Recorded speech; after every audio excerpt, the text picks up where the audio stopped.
Fox 56 Sports. This is Home Team Friday Nights, sponsored by The Window Source.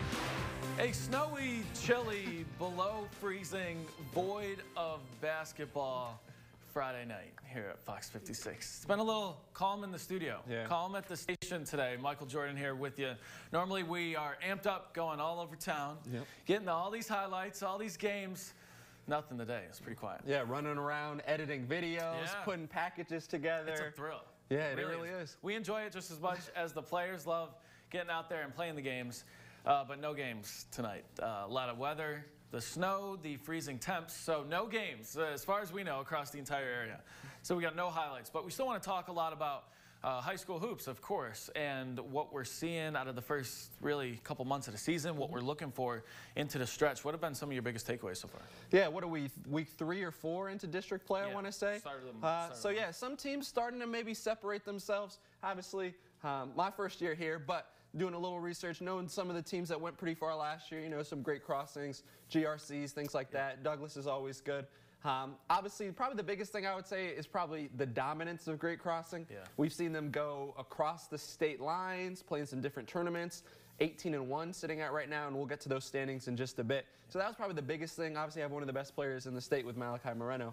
But that was probably the most impressive thing. I didn't expect maybe a team from Kentucky to, you know, go out and beat some teams from, you know, Tennessee and West Virginia and things like that. Yeah, they're big time in the national rankings. We're going to talk about them in just a minute. Colby Wilson, our third member, is going to talk about another Region 11 team. So let's look at the standings here real quick and see how we're starting to see this thing play out.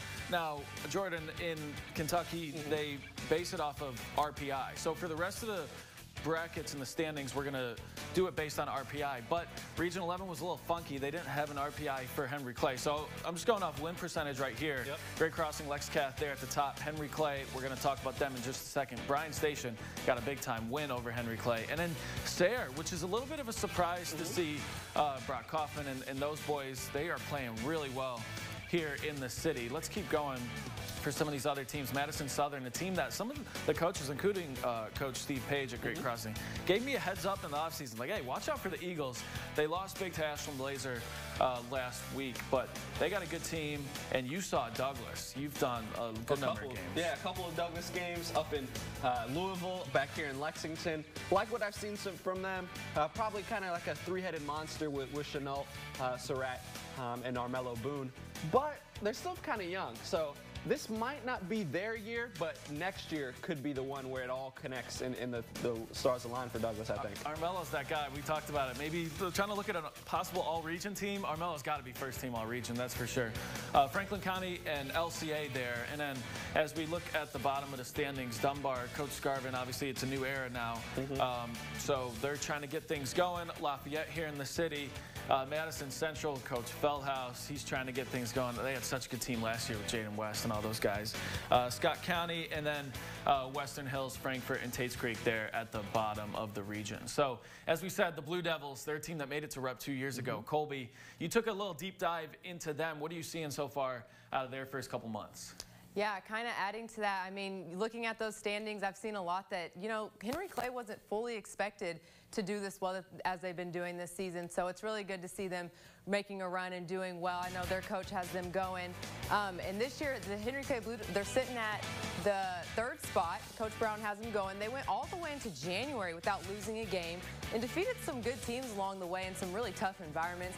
You know, with that record, they're getting everybody's best shot, and they certainly got Bryan Station's best shot last week, losing 77-51.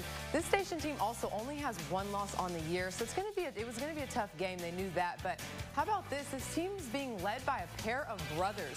Sophomore Jackson Steffen leads this team in scoring, averaging 14.2 points a game.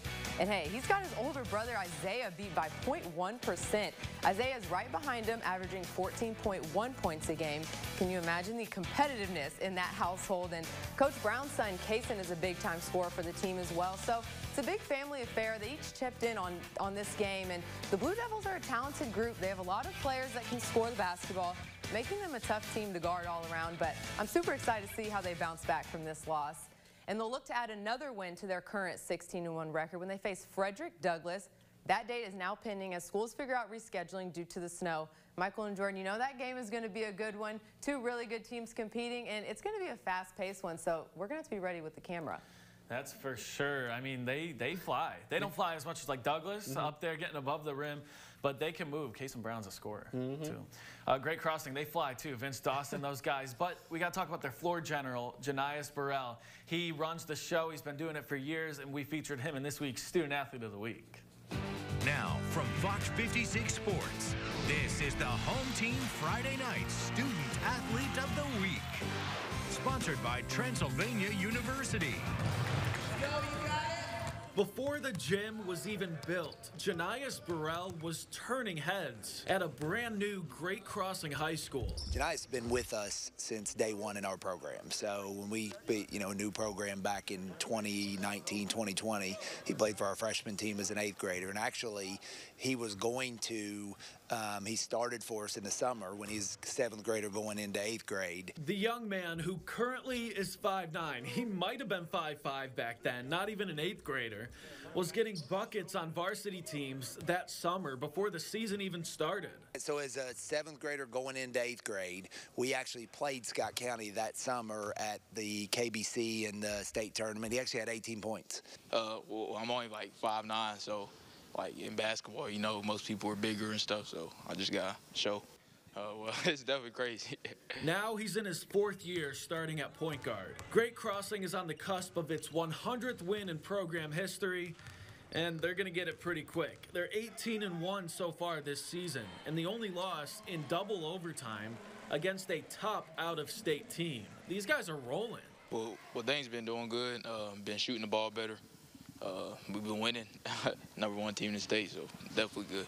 Not just #1 in the state, top 25 in the nation, making the cut on MaxPrep's national high school basketball rankings. But these kids know it's all fluff. They had a fantastic regular season last year, but lost in the region tournament. This year, they have their eyes set on Rupp. Well, it's just like we just got to keep working hard. Like all the stuff we did in the regular season, it won't matter if we don't do it when it's time for tournament time. So we just got to keep progressing. In Georgetown, I'm Michael Epps, Fox 56 Sports. All right, and we got to talk about the girls' side a little bit. Douglas, they got a talented team. Coach Moberly's squad is at the top of Region 11 right now. Franklin County right behind them at 13-6. Coach Stacker, they got a good squad. And some of these other teams really talented. Looking at a number of teams down in Madison County. Central is just over 500. Bryan Station got a huge win over Henry Clay last week. Yeah, that was a movie. Yeah, a lot of these teams are super talented. We'll be following them through the rest of the season as we start to look ahead towards district tournaments and region tournaments. It's going to be a lot of fun.